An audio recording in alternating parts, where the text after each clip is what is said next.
Mugda medical.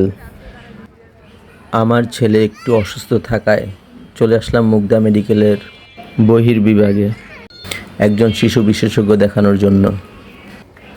এখানে আসলে কি করা লাগবে তা একটু শেয়ার করব আপনাদের সকলের সাথে। আশা করি ভিডিওটা পুরোপুরি দেখবেন আপনারা।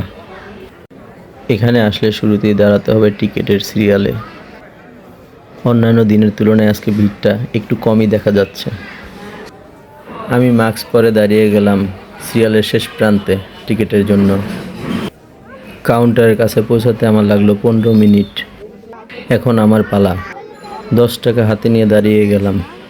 টিকিটের দাম 10 টাকা। টাকা দিয়ে বয়স ও রোগের নাম বলতে হবে। হাতে পেয়ে গেলাম টিকিট। এখন ডাক্তারের রুমে যাওয়ার পালা। রোগ অনুসারে আমাকে দেওয়া হলো 210 নম্বর রুমের টিকিট। খুঁজে নিতে হবে 210 নম্বর রুম। 210 মানে যেতে হবে দোতলায় বহির্বিভাগে। সেখানে পাওয়া যাবে কাঙ্ক্ষিত সেই রুম। খুঁজে পেলাম সেই রুমটি। এখানে ওজন মেপে পাঠানো হলো 202 নম্বর রুমে। এখানে এসেও দাঁড়াতে হবে আপনাকে সিরিয়ালে। আজকে রুগী তুলনামূলকভাবে অনেক কম। এই বাচ্চাটা এত বেশি ডিস্টার্ব করতেছিল, ওর মা সহ্য না করতে পেরে একটা থাপ্পড় মারে। এটা আমার খারাপ লাগার কারণে শটটা ফেলে দিয়েছি।